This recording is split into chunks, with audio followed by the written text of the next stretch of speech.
Hello, dear candidates. Welcome to my channel Education Simplified by OCDC. This is Vinod Kumar Garg. सो अगर आप PGI के UDC exam की preparation कर रहे हैं specially for departmental promotion, then this video is for you. And in this video we are going to talk about RTI exemptions. तो RTI होता है राइट टू इंफॉर्मेशन एक्ट, आप सभी जानते होंगे. तो इसके रिलेटेड बहुत सारी इंपॉर्टेंट क्वेश्चन आपके एग्जाम में आने की बहुत सारी प्रोबेबिलिटी है. तो शुरू करते हैं वीडियो आरटीआई एग्जाम्पशन के बारे में.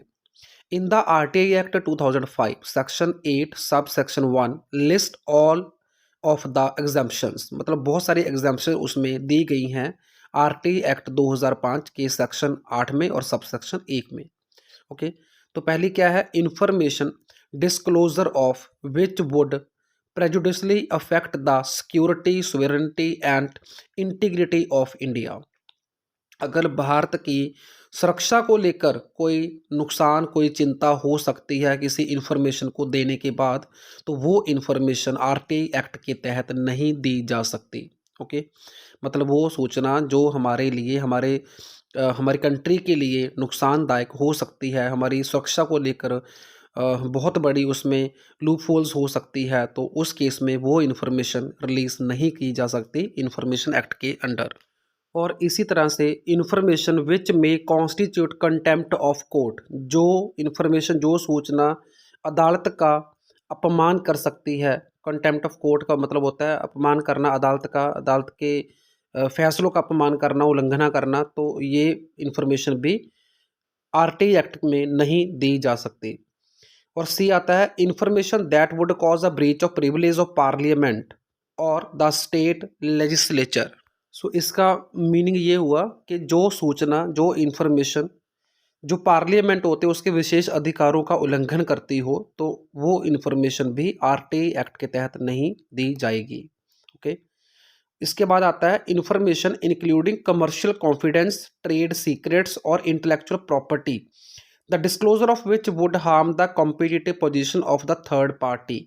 अगर किसी थर्ड पार्टी की जो कॉम्पिटिटिव पोजीशन है किसी मार्केट में, ठीक है, रिलेटेड टू द कॉमर्स, मतलब व्यापार के साथ संबंधित, तो वो इन्फॉर्मेशन भी आरटीआई में नहीं दी जाती अगर उसमें वो इन्फॉर्मेशन ट्रेड सीक्रेट के साथ जुड़ी हो या फिर कमर्शियल कॉन्फिडेंस के साथ जुड़ी हो. मतलब गोपनीयता जो है वो बना के रखनी जरूरी होती है किसी केस में, तो उस केस में जो इन्फॉर्मेशन है वो आरटीआई के तहत नहीं आएगी.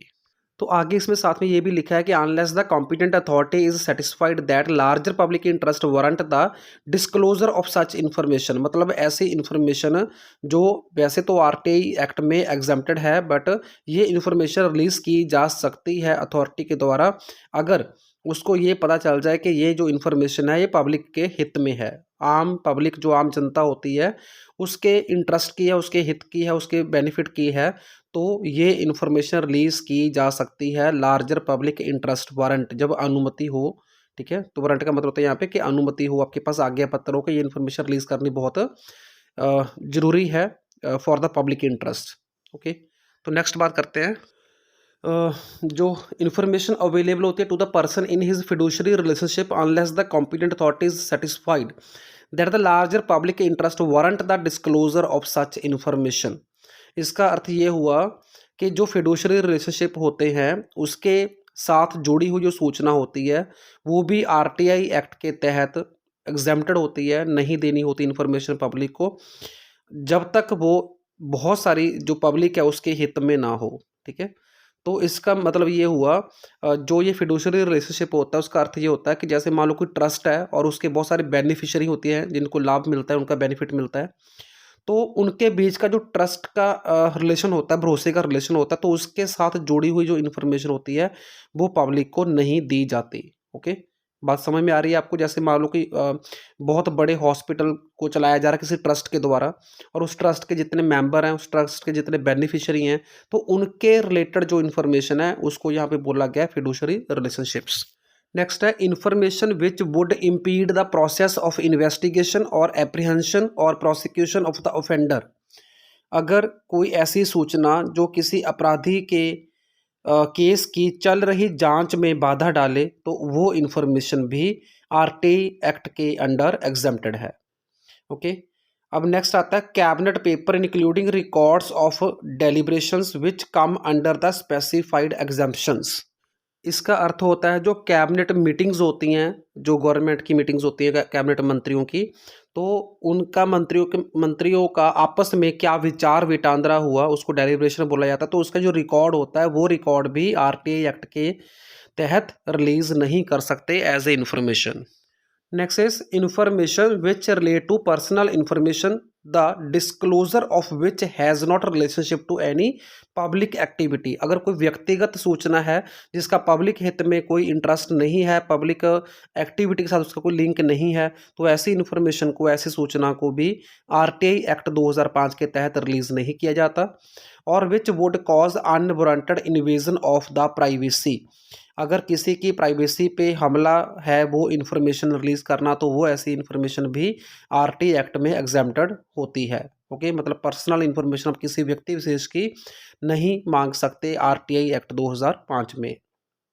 So it is extremely positive that even where requested information is covered by exemption, the information should still be disclosed to the applicant if the public interest in the specific case require it। तो ये सबसे बड़ा इसका सकारात्मक पक्ष है किसी RT act 2005 का, कि कोई भी इंफॉर्मेशन जो एग्जेम्प्टेड है, जो देनी जरूरी नहीं है किसी अथॉरिटी के द्वारा, बट फिर भी अगर वो इंफॉर्मेशन किसी पब्लिक इंटरेस्ट में है, पब्लिक के हित में है, तो वो इन्फॉर्मेशन उस पर्टिकुलर केस में रिलीज की जा सकती है।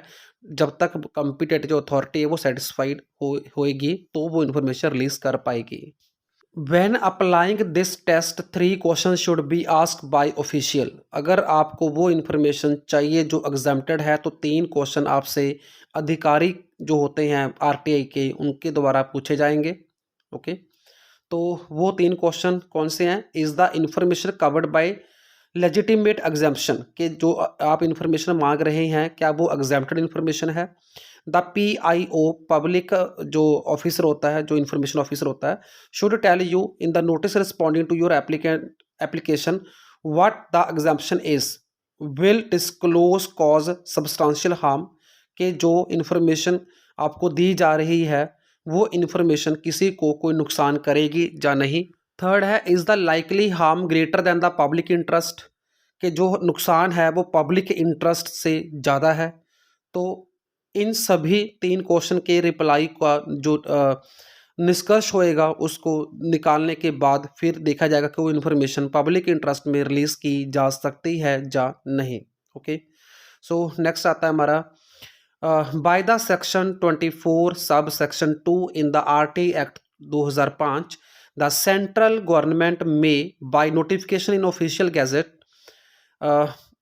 amend the schedule by including therein any other intelligence or security organization established by the government or omitting therefrom any organization already specified therein, and on the publication of such notification such organization shall be deemed to be included in or as the case may be omitted from the schedule। इसका अर्थ ये हुआ कि जो section 24 है, sub section 2 है RT act 2005 का, उसके तहत केंद्र सरकार जो है वो किसी भी जो सिक्योरिटी एजेंसी है उसको आरटी एग्जेम्पशन में इंक्लूड कर सकती है या फिर वहाँ से निकाल सकती है। ओके, तो नेक्स्ट आता है however section 24 subsection 1 stipulate that if the information pertain to allegation of the corruption and human right violation it shall not be excluded under subsection। इसका अर्थ ये हुआ कि जो ऑर्गेनाइजेशंस आरटी एग्जाम्पशन में आती है, मतलब उनको इन्फॉर्मेशन देनी जरूरी नहीं होती है उन ऑर्गेनाइजेशन को किसी भी पब्लिक में, तो उस केस में जो सेक्शन 24 है और सबसेक्शन 1 है वो ये अनुमति देता है कि अगर किसी ऐसी ऑर्गेनाइजेशन जो ऑलरेडी एग्जेम्प्टेड है उसमें किसी के ऊपर करप्शन के चार्जेस हैं, ठीक है, चाहे कोई भी इस तरह का दोष लगा हुआ है, तो उस केस में इंफॉर्मेशन उनको भी देनी पड़ेगी आरटी एक्ट 2005 के तहत। So this was all about the RT exemptions. I hope you will like this video. So मिलते हैं नए वीडियो में नए टॉपिक के साथ। सो तब तक जुड़े रहिए चैनल के साथ, सब्सक्राइब करना बिल्कुल भी ना भूलिए। Thank you, thanks for watching.